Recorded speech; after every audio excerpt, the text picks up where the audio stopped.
The smell hit Detective Thomas Brennan first. Sweet rot mixed with carbolic acid and something else, something that made his stomach turn even after 15 years on the Boston police force. The basement at 47 Leverett Street should have been empty, just another tenement storage space in the North End. Instead, he was looking at what his mind refused to process. 4 girls, aged maybe 8 to 14, lying on makeshift tables. Alive, breathing, but wrong. Their arms and legs were patchworks of different skin tones, some pale, some ruddy, some with freckles where there shouldn't be any, like quilts made of human flesh. The youngest one opened her eyes and looked right at him. "Mama said we're helping," she whispered through cracked lips. "Mama said we're special." That was November 18th, 1884. The day Boston discovered what Margaret O'Sullivan had been doing to her daughters for 3 years. The day the medical community's darkest secret began to unravel. The day 4 girls who should have been dead were found alive in ways that defied everything doctors thought they knew about the human body. 3 years earlier, the ship from Cork had dumped another load of Irish immigrants at Boston Harbor, and among them was Margaret O'Sullivan with her 4 daughters.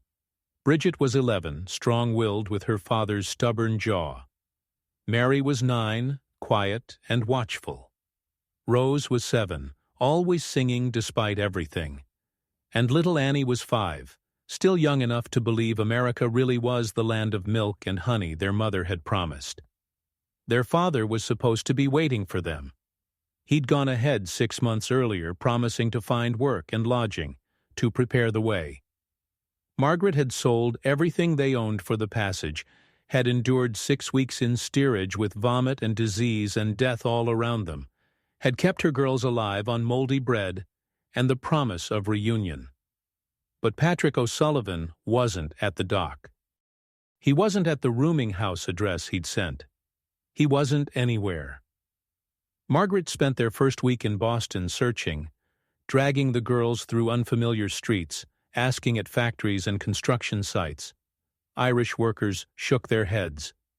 "Never heard of him, missus. Maybe he went west. Maybe he took sick. Maybe he found another woman." That last suggestion, whispered by a dock worker who'd had too much whiskey, earned him a slap that knocked him backward. Patrick wouldn't abandon them. Something had happened. But after 2 weeks, with their money running out and the girls growing hungrier each day, Margaret had to accept a different truth. Whether Patrick was dead or gone didn't matter. They were alone in a city that didn't want them. She found work at a textile factory 12 hours a day for barely enough to rent a basement room on Leverett Street. The North End was where the Irish clustered, crammed into buildings that should have been condemned. Sometimes 20 people to a room, but at least they had a door they could close, a corner that was theirs. Margaret would wake at 4, leave bread and milk for the girls, work until 6 in the evening, come home to find them huddled together trying to stay warm. Boston winters were different from Irish winters. Colder somehow, the damp getting into your bones and staying there. Rose developed a cough that wouldn't go away. Annie stopped singing. The factory paid $6 a week when there was work, but there wasn't always work. When orders slowed, they let the Irish women go first. "Plenty more where you came from," the foreman would say, not even looking at them as he handed out the dismissal slips. Margaret would stand in the employment lines with hundreds of other desperate women, all competing for jobs that paid starvation wages. She learned to hide her accent, to claim she was from Maine, to say her husband was dead rather than missing. Every lie felt like swallowing glass, but lies fed her children better than pride. By February of 1882, they were 3 months behind on rent. The landlord, a German named Kostner, who owned half the tenements on the street, gave them 1 week. Pay or get out. He had plenty of other families willing to take the space. Margaret begged for more time, but Kostner just shrugged. "Not my problem you can't pay. 1 week. That night, Margaret sat watching her girls sleep, calculating impossible mathematics. Even if she found work tomorrow, even if she worked every day without rest, She couldn't make enough. Not for rent and food both. She could choose to feed them and be homeless, or keep the roof and watch them starve. There was another option. She'd heard whispers in the factory, stories about women who did things, terrible things, to survive. Some sold themselves on the streets near the harbor. Others took in washing that wasn't really washing. And then there were the ones who went to the medical college, who let the students practice on them for money. Examinations, they called them, though everyone knew what that meant. Margaret had sworn she'd never fall that low, but watching Annie's thin chest rise and fall, hearing Rose's wet cough, she realized she'd already fallen. The only question was how much further she would go. The next morning, instead of going to the employment line, Margaret walked to Harvard Medical School. The building was impressive, all red brick and white columns, like a temple to learning. She stood outside for an hour, working up courage, watching well-dressed young men stride in and out, their futures assured while hers crumbled. Finally, she approached a side entrance where she'd been told to go. A man in a porter's uniform looked her up and down. "You here for the program?" She nodded, not trusting her voice. He led her through basement corridors that smelled of chemicals and something else, something organic and wrong. The room he brought her to was windowless, lit by gas lamps that made everything look yellow. 3 men in white coats waited, though they looked too young to be proper doctors. Medical students, she realized, probably not much older than 20.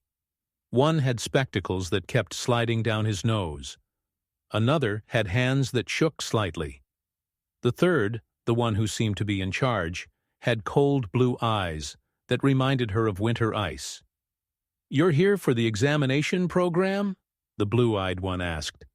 His accent was pure Boston Brahmin, the kind of voice that had never known hunger. Margaret nodded again. "I need the money for my children." They explained the terms. She would submit to examinations, allow them to study her body's responses to various stimuli. Nothing that would cause permanent damage, they assured her, though their eyes suggested otherwise. $5 per session, paid immediately after. More if she agreed to extended procedures.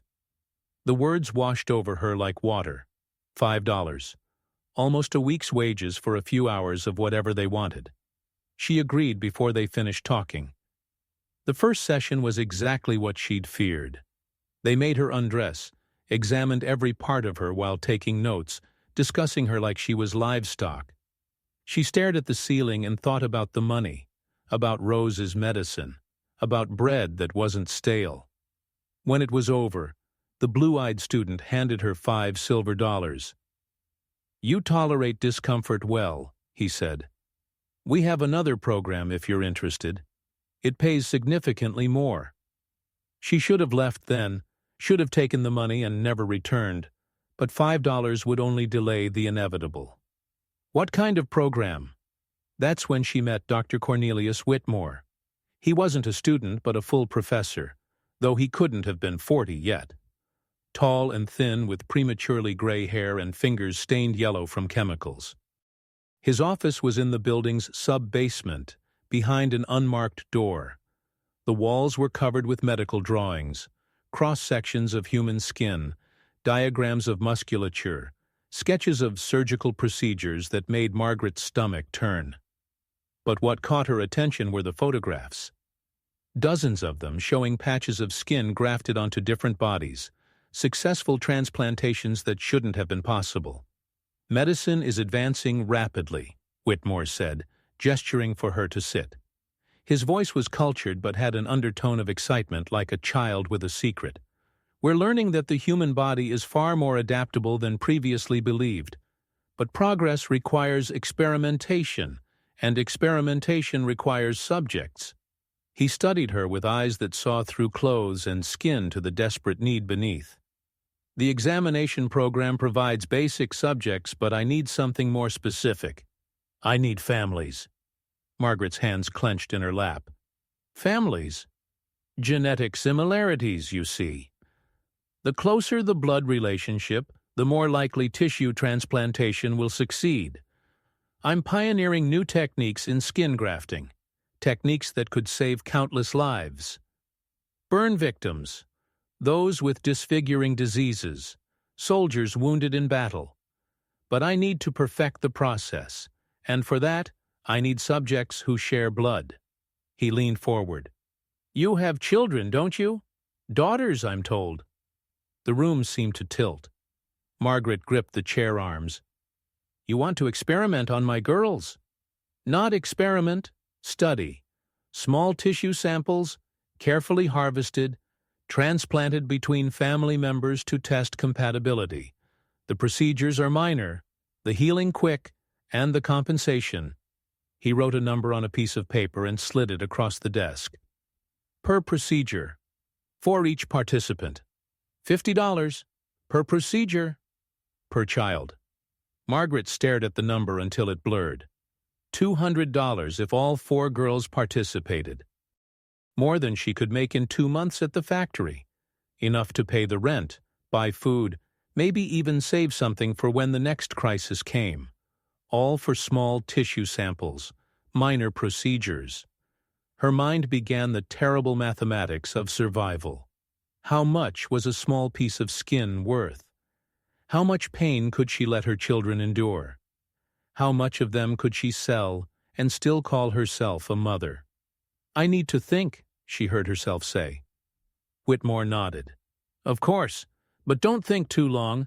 I have other families interested, though none as ideal as yours. 4 daughters, all young and healthy. Genetic variations that could provide fascinating data. He stood, indicating the meeting was over. When poverty presses, Mrs. O'Sullivan, we all must make compromises. The question is whether those compromises serve a greater good. Your sacrifice could advance medical science by decades.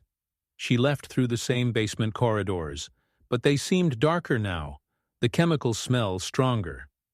The $5 from the examination felt heavier in her pocket. That night she used $2 to buy food, good food, meat, and fresh bread and milk that wasn't watered down. The girls ate like they hadn't seen food in weeks, which wasn't far from true. Rose's cough seemed better after the warm meal. Annie smiled for the first time in weeks. Watching them, Margaret felt something break inside her chest. She would do anything to keep them fed, anything to keep them alive, even if it meant carving pieces off them to sell. She brought Bridget first. The eldest needed to be convinced this was necessary, needed to understand without understanding too much. Margaret told her they were helping doctors learn, that it was important work, that the money would keep them all together. Bridget, 11 years old and already too aware of how the world worked, agreed with a resignation that broke Margaret's heart all over again. If it helps the family, she said, sounding like a woman instead of a child. The procedure room was in the sub-basement, white tiles on every surface, drains in the floor that suggested easy cleaning. Whitmore was there with 2 assistants, all in surgical attire. They had Bridget lie on a metal table, gave her something to bite on, then carefully cut a square of skin from her upper arm, about 2 inches across. Bridget screamed through the leather bit, tears streaming down her face, but she didn't struggle. Margaret held her hand, whispering prayers and promises, hating herself with every word. They took the skin sample to another table where they treated it with various solutions, making notes about color changes and tissue response. Then, with Bridget still crying, they grafted the sample onto Margaret's forearm, using tiny stitches that looked like insect legs.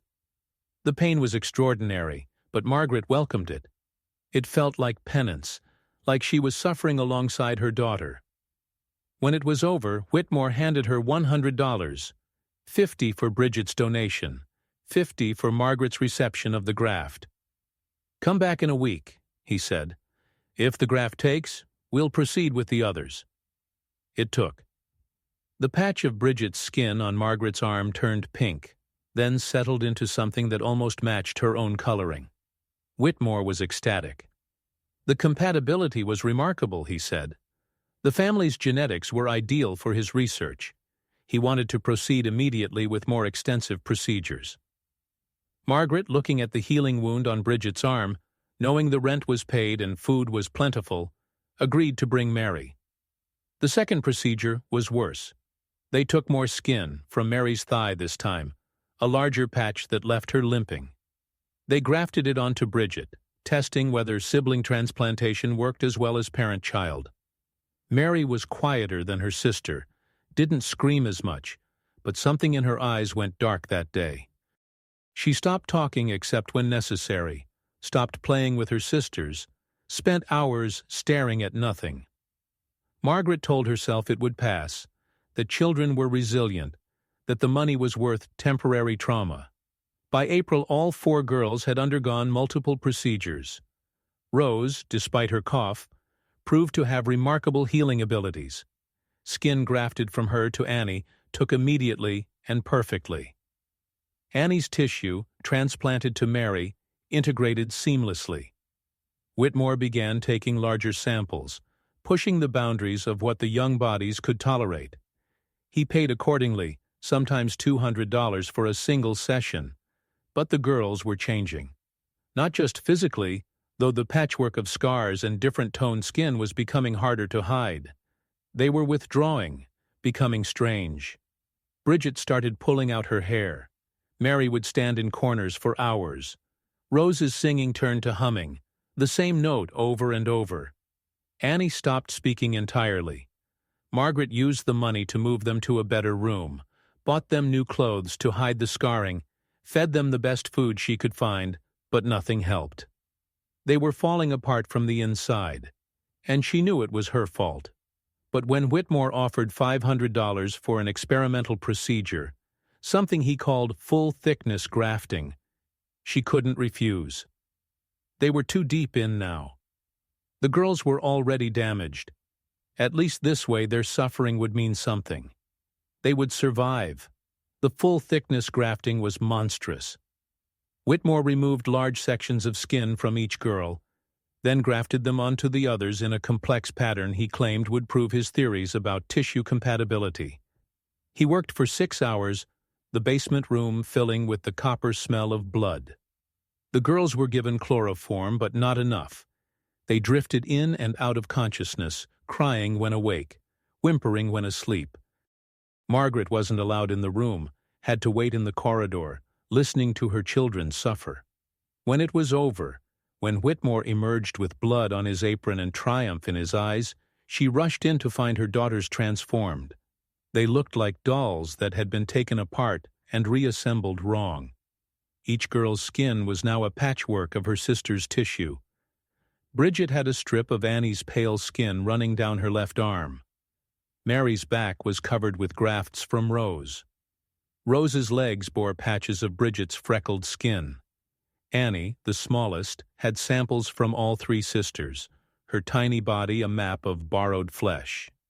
They were alive, breathing, but Margaret couldn't tell if they were still her daughters or something else, something created in Whitmore's basement laboratory. "Magnificent," Whitmore breathed, moving between the girls, examining his work. "Look at the immediate vascular connection. The tissue is already integrating. This proves everything. Genetic similarity is the key to successful transplantation. With family donors, we can repair any damage, replace any lost tissue." He turned to Margaret with eyes bright with fanatic fervor. "Your daughters are medical miracles. They're going to revolutionize surgery." Margaret looked at her girls, unconscious on the tables, their bodies violated in ways that would never fully heal, and felt something inside her die. She had sold them piece by piece until there was nothing left to sell.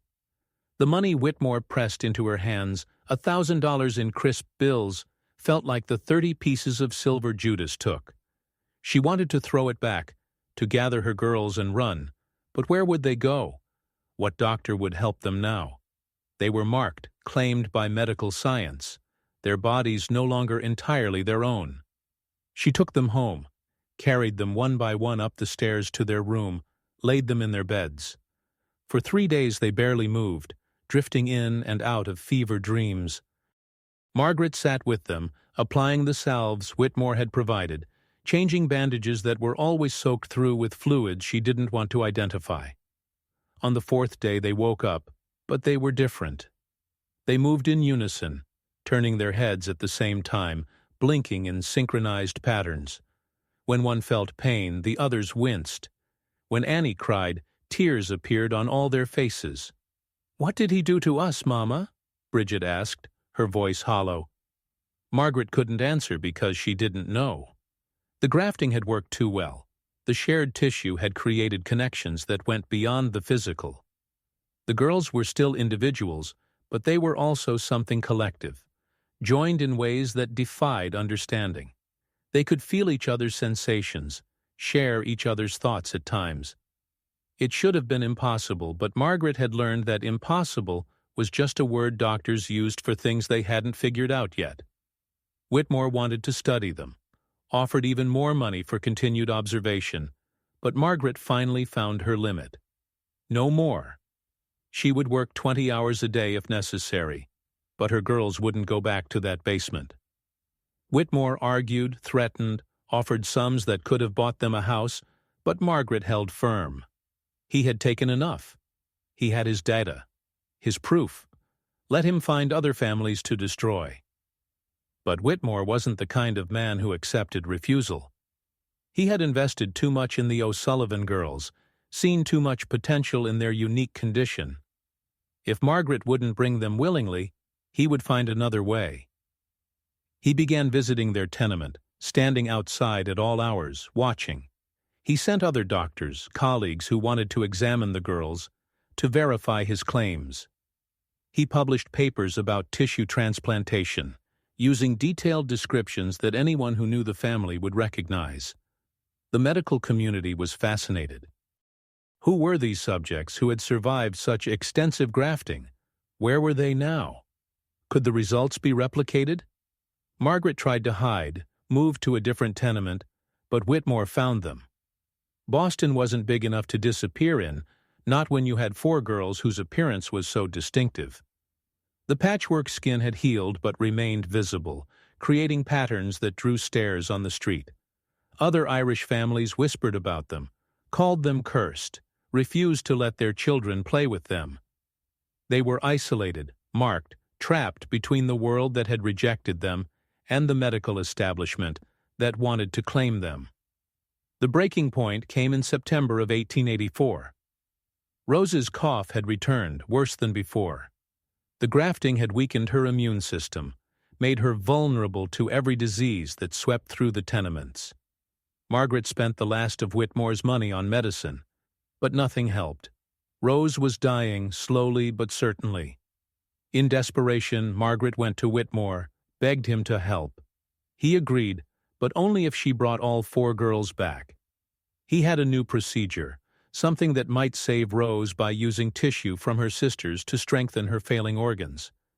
It was experimental, dangerous, but without it, Rose would be dead within weeks.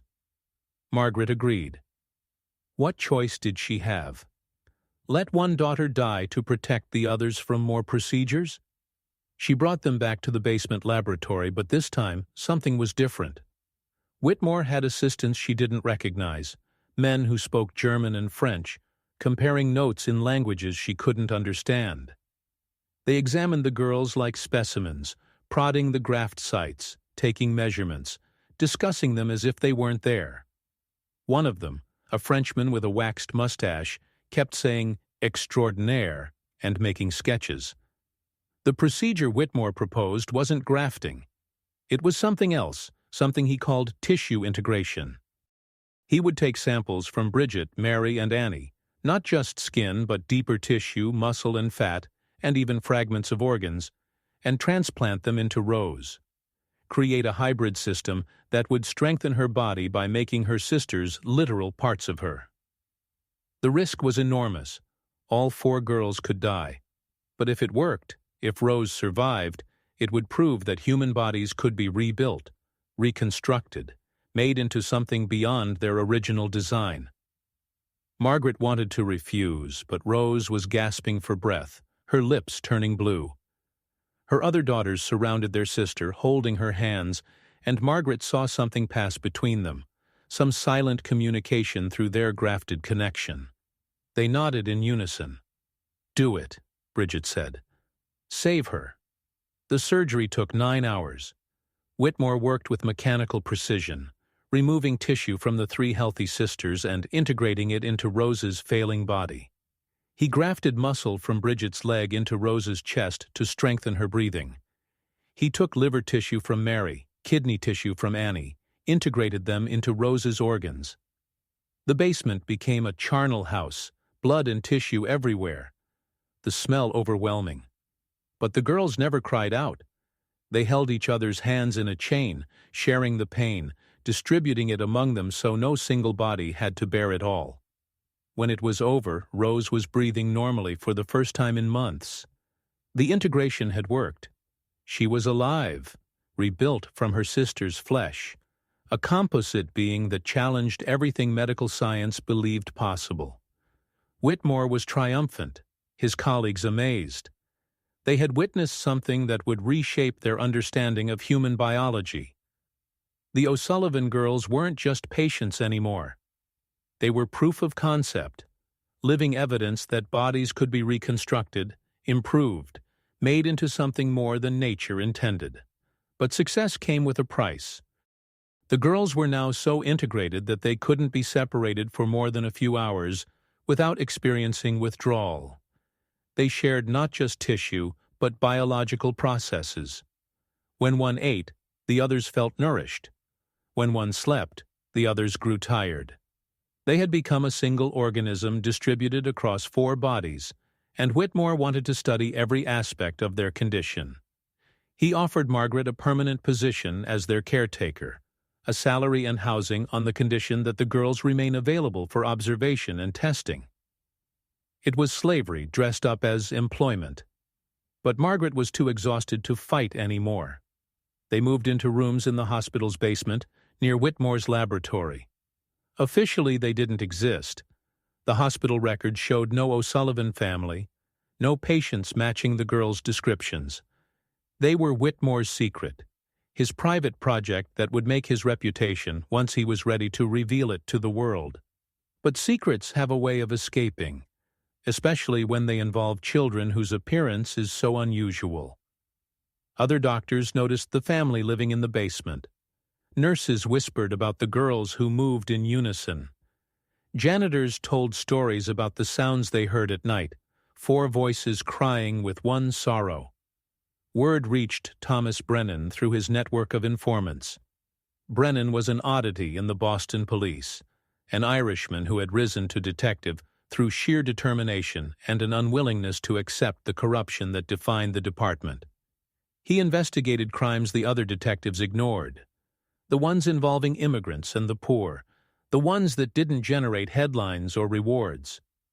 When he heard about girls being held in a Harvard Medical School basement, girls who had been surgically altered, his interest was immediate.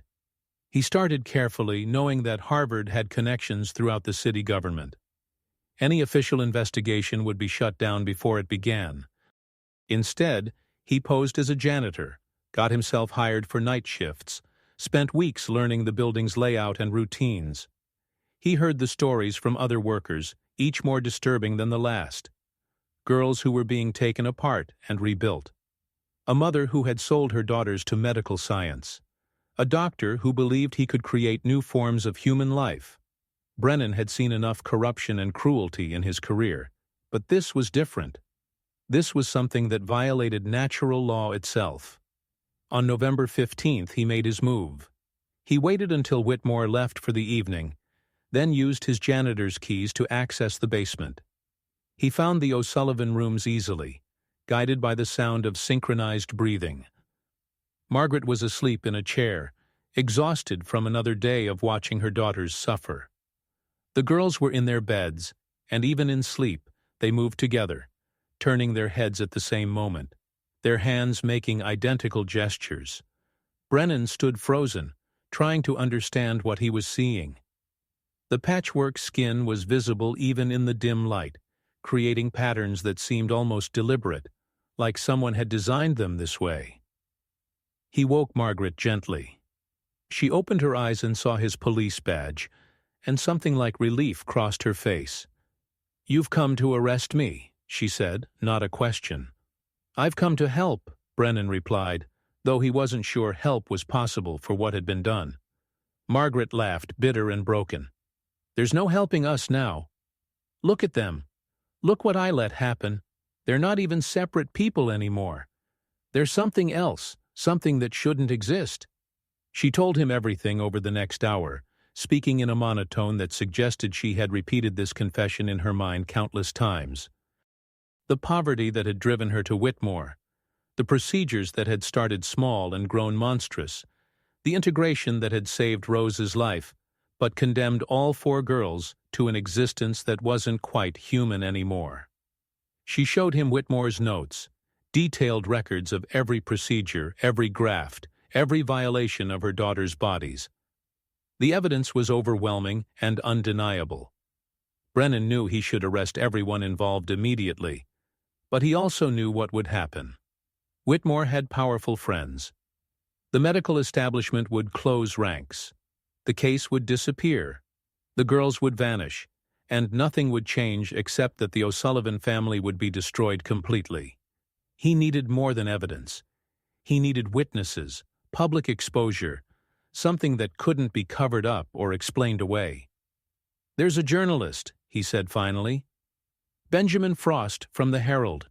He specializes in exposing corruption, medical scandals. If he saw this, saw the girls, published the story, Whitmore couldn't hide anymore." Margaret shook her head. "He'll never let them go. The girls are his life's work. He has plans for more procedures, more integration. He wants to see how far it can go, whether he can make them into a single consciousness across 4 bodies." "Then we don't ask permission," Brennan said. "Tomorrow night there's a medical symposium at the college. Whitmore will be presenting. The building will be nearly empty. We get the girls out, take them to Frost, let him document everything, then publish before Whitmore knows what happened." It was a desperate plan with a dozen ways it could fail, but Margaret agreed. What else could she do? Watch Whitmore continue his experiments until her daughters were no longer recognizable as human? At least this way, there was a chance for justice, or if not justice, then at least an ending. The next night, November 17th, Brennan and Frost met at the hospital's service entrance. Frost was a small man with sharp eyes and ink-stained fingers, the kind of journalist who lived for stories that others were afraid to tell. When Brennan had described the situation, Frost hadn't believed it. Medical experimentation on children, surgical integration of siblings, a mother who had sold her daughter's flesh piece by piece. It sounded like something from a Gothic novel, not reality. But Brennan had shown him some of Whitmore's notes, and the clinical precision of the horror had convinced him. They made their way to the basement, Frost carrying a camera, one of the new portable models that could capture images even in low light. Margaret was waiting with the girls, who stood in a line, holding hands. In the harsh light of Brennan's lantern, their condition was even more shocking. The grafted skin had healed but remained clearly visible, creating a patchwork that made each girl look like she had been assembled from parts. They moved with an eerie synchronization, breathing in unison, blinking at the same moment. When Frost raised his camera, all 4 turned to look at it simultaneously. "Dear God," Frost whispered. "It's true." He took photograph after photograph while Margaret gathered what few possessions they had. The girls watched silently, their shared consciousness evaluating these strangers who had come to save or damn them. Finally, Annie, the youngest, spoke for all of them. "Will it hurt?"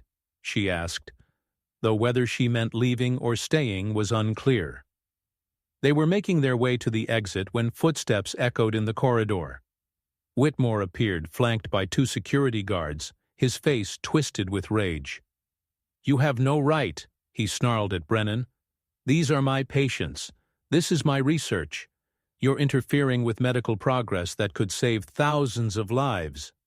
"You've tortured children," Brennan replied, moving to shield the girls. "You've turned them into experiments." "I've advanced human knowledge by decades. Whitmore's composure cracked, revealing the fanatic beneath. These girls are miracles of medical science. They're proof that the human body can be improved, rebuilt, made better. You want to destroy that because of sentiment, because of outdated morality that says the individual is sacred. But what if the collective is better? What if humanity's future isn't in preserving individual bodies, but in learning to share them, to integrate them, to become something greater than we are? He pulled out a revolver, hands shaking with emotion. I won't let you take them. They're too important. The work is too important. The standoff lasted 10 seconds that felt like hours. Then Rose started coughing, the wet, horrible sound that meant her lungs were failing again despite the integration. Her sisters immediately moved to support her, their bodies automatically adjusting to share her distress. Mary pressed against Rose's back, somehow easing her breathing. Bridget and Annie took her hands, and the coughing decreased. They were keeping her alive through sheer collective will, their integrated biology functioning as Whitmore had designed. You see, Whitmore said, triumph mixing with desperation. They need each other now. They can't survive apart. I'm the only one who understands their condition, the only one who can help them. Take them away and they'll die within weeks. It was probably true. The integration had gone too far. The girls were no longer capable of independent existence. But Margaret stepped forward, placing herself between Whitmore and her daughters. Then let them die free, she said quietly. Let them die as my children, not your experiments. The gunshot was impossibly loud in the confined space. But it wasn't Whitmore who had fired.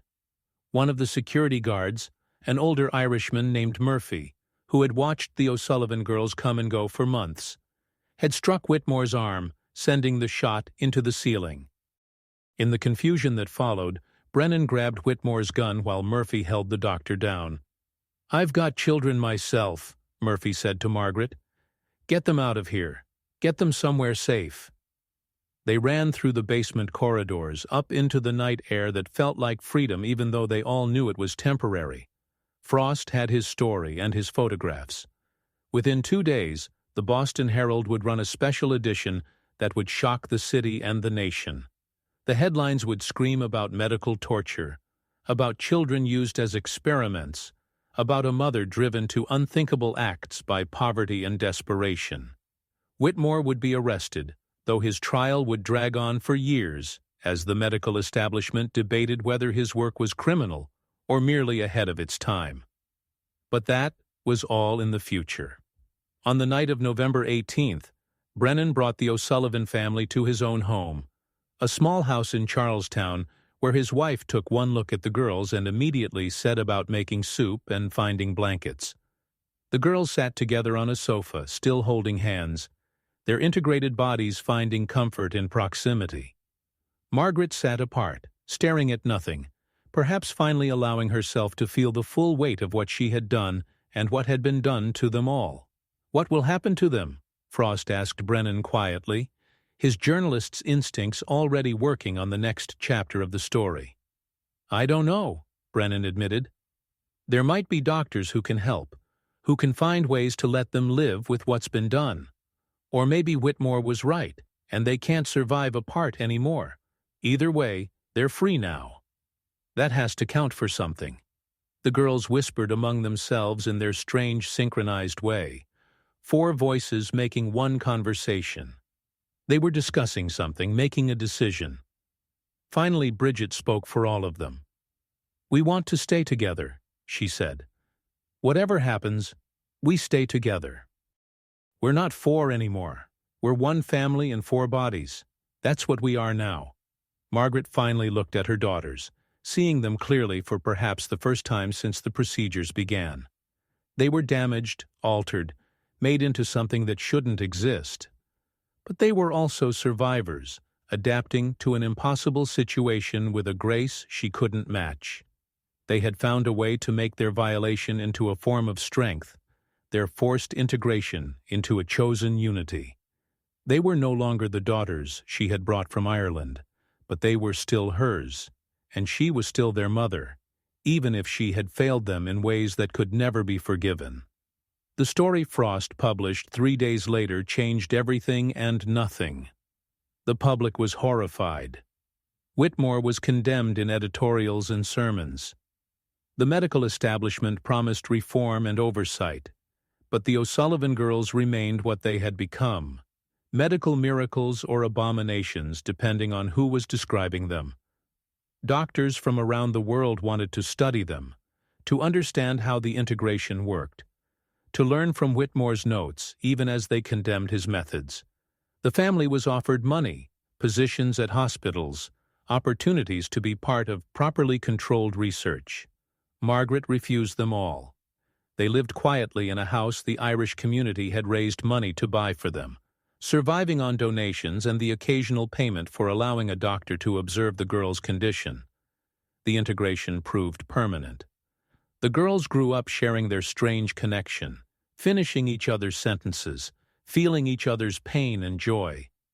They never married, never separated, lived as a single entity divided among 4 bodies, until Rose's lungs finally failed completely when she was 23.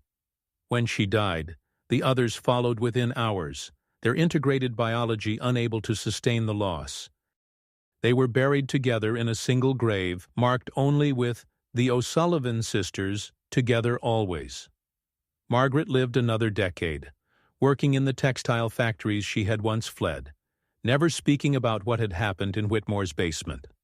When journalists occasionally found her wanting to revisit the scandal, she would simply say, "I did what I had to do.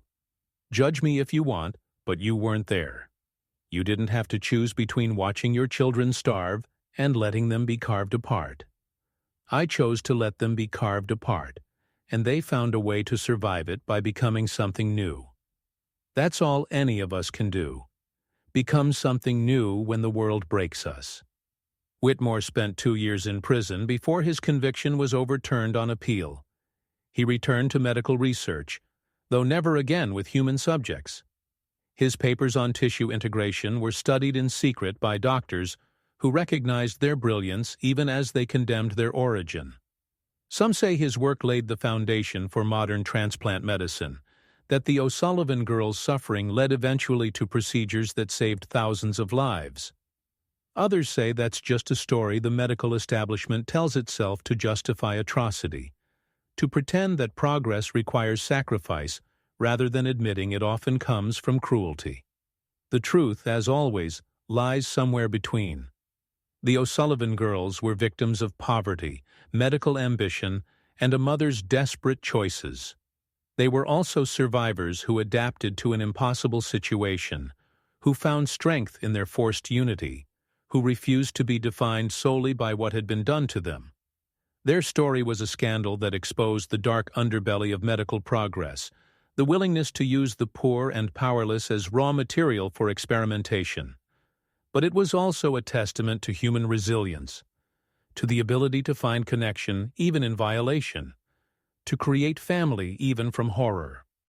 The basement at 47 Leverett Street was sealed after the scandal, but urban explorers who've broken in over the decades report strange things. Cold spots that follow you through the corridors, the sound of synchronized breathing in empty rooms, 4 shadows that move as one along the walls. Some say it's the O'Sullivan sisters, still connected even in death, haunting the place where they were transformed. Others say it's just the weight of history, the psychic residue of suffering that soaks into walls and floors and never quite fades. But those who knew the family, who saw the girls in their final years, tell a different story. They say the sisters weren't ghosts but something else, a new form of human existence that Whitmore had accidentally created and couldn't control. They say the girls could do things that shouldn't be possible, share thoughts across distance, feel each other's experiences as their own, exist as both individuals and collective simultaneously. They say that when the sisters died, they didn't end but transformed again, became something that transcended physical bodies altogether, a consciousness that persisted because it had learned to exist across multiple forms. Whether that's true or just another story people tell to make sense of senseless suffering, no one can say. But medical records from the time show other instances of what doctors carefully called sympathy reactions among family members who had undergone tissue transplantation. Mothers who could feel their children's pain after receiving skin grafts. Siblings who shared dreams after blood transfusions. A persistent rumor of a collective consciousness emerging from medical integration, quickly suppressed by authorities who feared what it might mean for humanity's understanding of itself. The house where the O'Sullivan family lived their final years was demolished in 1910, replaced by a factory that itself was later abandoned. But people in the neighborhood still remember the sisters, or claim to. They speak of seeing 4 figures walking in perfect synchronization down empty streets at dawn. They describe dreams where 4 voices speak as one, telling stories of transformation and survival. They whisper about the mother who sold her daughter's skin, and the daughters who found a way to share it, to become something that couldn't be sold, or separated, or destroyed. In the end, that's what remains of the O'Sullivan story. Not the medical papers or court records or newspaper headlines, but the whispered memory of girls who were broken and rebuilt, who were violated and transformed, who were sold piece by piece, and somehow became whole in a way no one expected. They were victims of their time, of poverty and ambition, and the terrible mathematics of survival. But they were also pioneers of a different kind of existence, unwilling explorers of what humanity might become when the boundaries between bodies dissolve. Margaret O'Sullivan died in 1897, alone in a rooming house, her body found days later. In her possession was a single photograph, one of Frost's images from that night in the basement. It showed 4 girls standing in a line, holding hands, their patchwork skin visible even in the grainy image. On the back, in Margaret's careful script, were 4 words: "They forgave me." Almost. Whether that forgiveness was real or imagined, whether the girls had truly absolved their mother, or whether she had simply needed to believe they had, remains unknown. Cornelius Whitmore continued his research until his death in 1923, never achieving the recognition he craved. His papers were sealed by Harvard, deemed too controversial for public release. But portions have leaked over the decades, showing a man obsessed with the idea that human bodies were merely raw material to be improved. His final notes, written weeks before his death, describe dreams where 4 girls visited him, not to accuse but to thank him. "You made us into something new," they supposedly said. "Something that shouldn't exist but does. We are the future you imagined but couldn't control." Whether these were guilt-induced hallucinations or something more, Whitmore took to his grave. The building that housed Whitmore's laboratory still stands, now part of a modern medical complex. Officially, the basement where the procedures took place has been filled with concrete, sealed forever. But maintenance workers report odd things. Equipment that moves on its own. Temperature drops that follow specific patterns. And sometimes, very rarely, the sound of girls singing in harmony. 4 voices making one song that seems to come from inside the walls themselves. The administration dismisses these reports as imagination, the power of suggestion combined with knowledge of the building's dark history.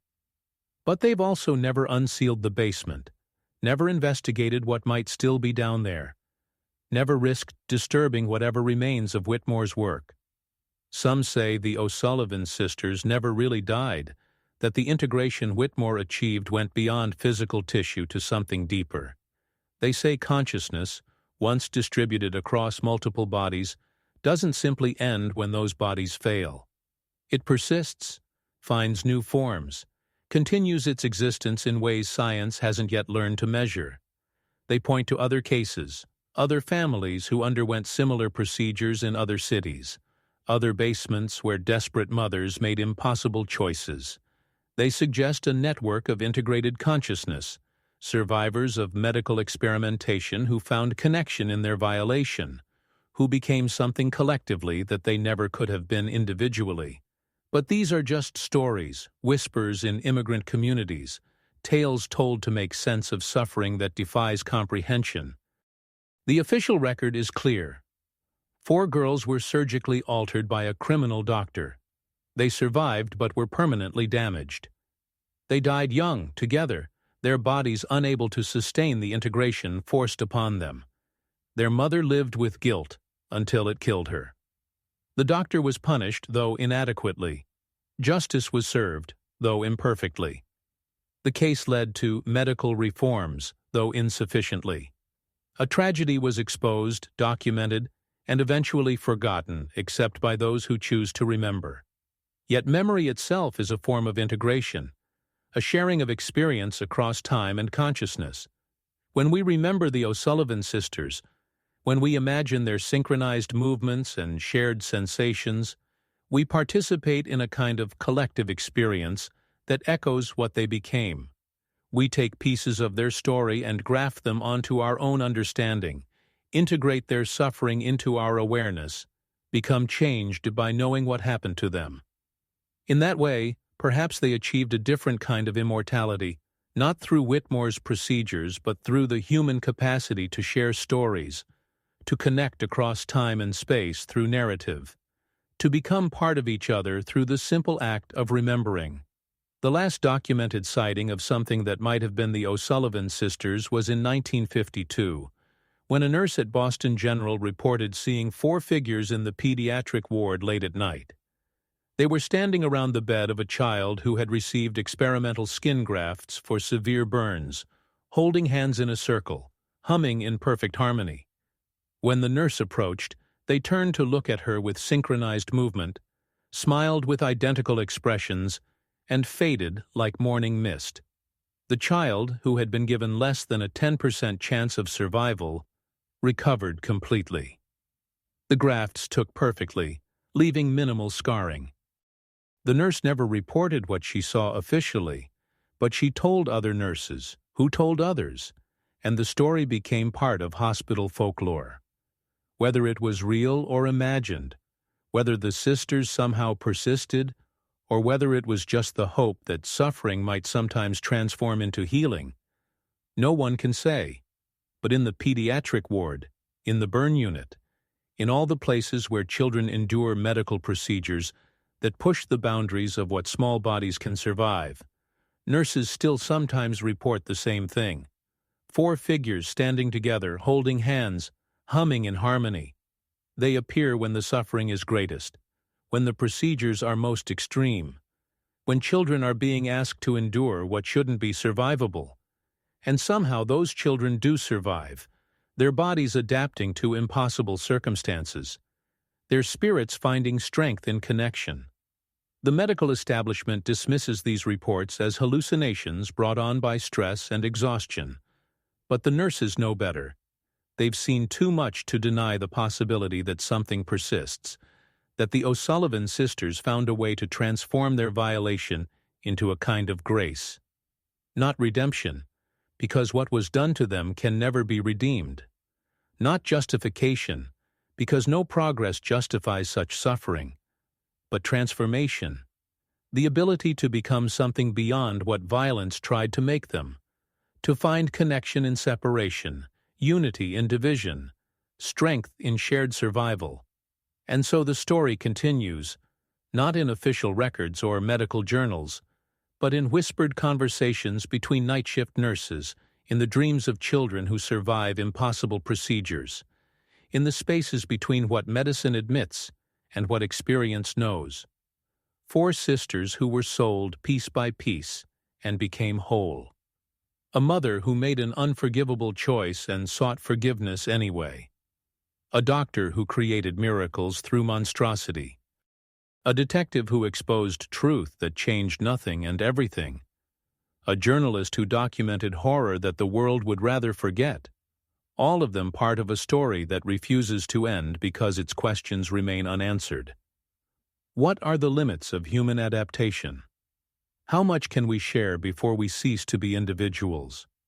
What choices would we make if poverty pressed hard enough? How much of ourselves can we sell and still remain human? These are the questions the O'Sullivan sisters embody, not in abstract philosophical terms but in scarred flesh and integrated tissue, in synchronized breathing and shared consciousness. They are questions that medical science continues to explore, though more carefully now, with more oversight, with what we call ethics. Though ethics is often just a word for the boundaries we set after atrocity teaches us where they should have been. In Boston's North End, where the tenements have been replaced by expensive condos, where the Irish immigrants' desperation has been paved over with gentrification, people still sometimes see them.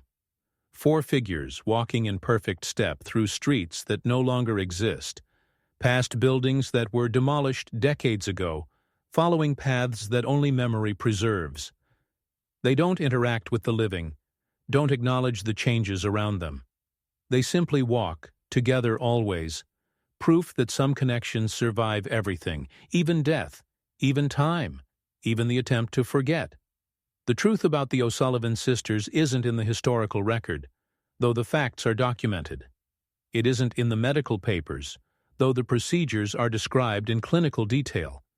It isn't even in the stories people tell, though those stories carry their own truth.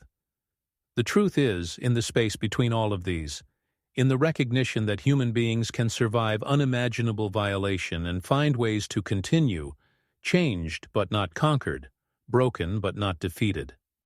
It's in the understanding that sometimes survival itself is a form of resistance, that continuing to exist when the world tries to erase you is its own victory. Margaret O'Sullivan sold her daughter's skin to keep them alive, and in doing so, she transformed them into something medicine couldn't predict and society couldn't accept. They became joined in ways that challenged every assumption about individual identity and bodily autonomy. They suffered procedures that would be considered torture by any standard except the one that says medical progress justifies all costs, and they survived it. Not intact, not unscarred, but together, always together, finding in their forced unity a strength that no individual could possess. That's the real horror and wonder of their story. Not just what was done to them, but what they became despite it. Not just the medical violations, but the connections that emerged from them. Not just the mother who sold them piece by piece, but the daughters who refused to be diminished by the selling. They were victims, yes, but they were also something more, something that doesn't have a name, because we don't have words for what happens when human beings are pushed beyond human limits and find ways to continue anyway.